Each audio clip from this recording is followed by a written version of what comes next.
People are dying. And my country's divided, yeah, but God is who God is, and He still keeps His promise. I'm black in America, and my babies are dying. Yes, that is a true statement, but guess who God is? God still is who He is, and He still has everything under control. God is still God, and He will always keep His promises over your life. He's dope. After the election in 2016, and Doc knows this, I was working for the United States Surgeon General.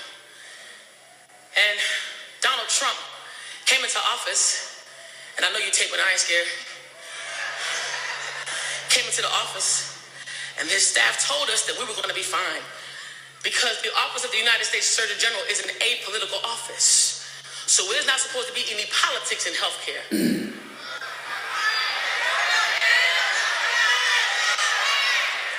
But here's what happened. They walked in and they walked my boss out the office, never to return again. They fired the United States Surgeon General. And at that time, my baby boy was just turning 3.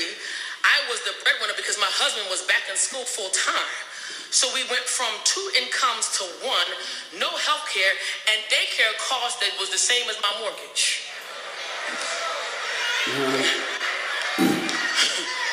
Somebody just started, amen.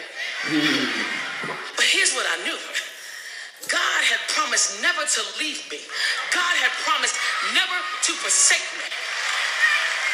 And so as soon as that fool fired my boss, I went to pray. And God, I don't know what you about to do, but I know my baby needs to eat. God, I have no idea where this next check. I need to eat. We need to live.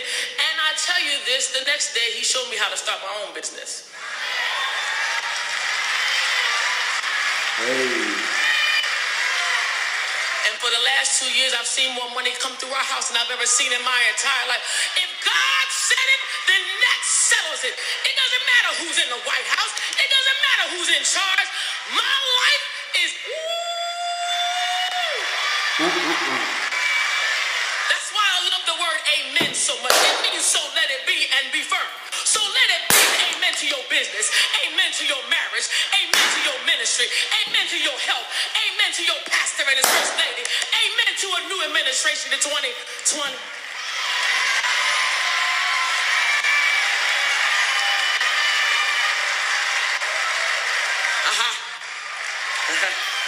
Sit down. I just started. Not only must you affirm God's power and plan for your life, but in order to see the walls fall down, watch this, you got to align yourself with God-minded people and activate continual worship. It's a 2-part. It's free. Check it. God-minded people and activate continual worship. I'm in the text. Come back to verses 8 and 9 with me. As Joshua commanded the people, the 7 priests carrying the 7 trumpets of ram's horns before the Lord went forward, blowing the trumpets, with the ark of the covenant of the Lord following them. Look at verse 9. And the armed men went before the priests who blew the trumpets. The rear guard came after the ark while the trumpets blew continually.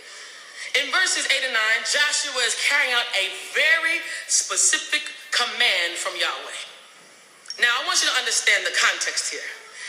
In order for the walls to fall down in Jericho, God had to assign the appropriate people that were equipped and anointed.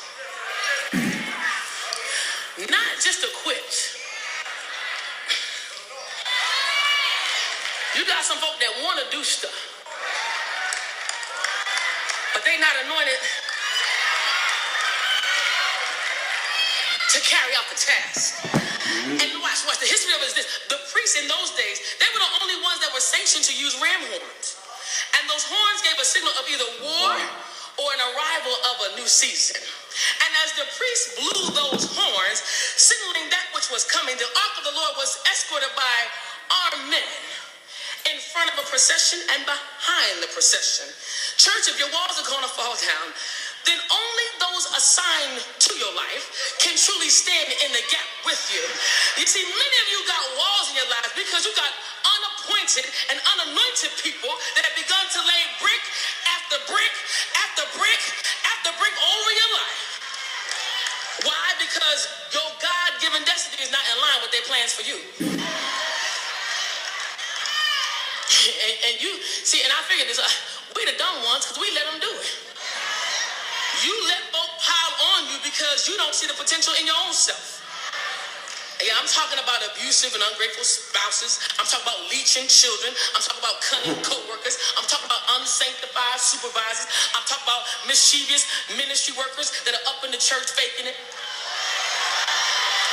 Yeah, it sound like that. Equipped, but not anointed. And so you find yourself in a battle. You're trying to knock down walls in your own life, but you can't because you got people laying bricks while you're trying to knock them down. Okay, you don't hear him. I was at a regional conference. They'll tell you, with Delta, we meet all the time. We meet for no reason. We just meet all the time. We just meet. And we were meeting at a conference, and it happened so one of our sorority sisters was actually being abused by her husband, and only a few people knew. We were at a conference, and I just happened to be there at that time. And you know anything about being a part of an organization? I don't care what organization you're in, even being a part of a church, it's something about your connection to people that are like-minded, that understand what you're thinking. I can do one look and they know what to do. So what happened was, she came to the conference and the abuser showed up. And okay, disclaimer, I'm from Camden, New Jersey.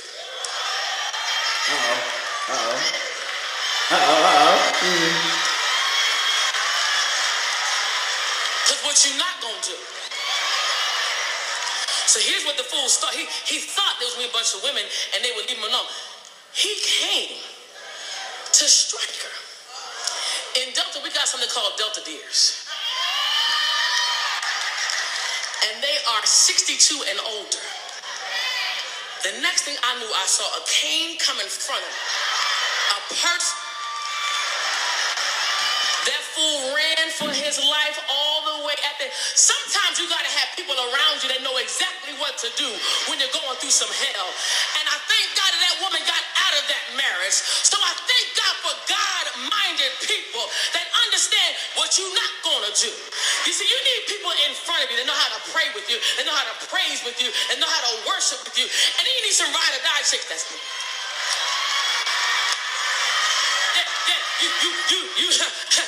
I want you to. I wish he would have come near me.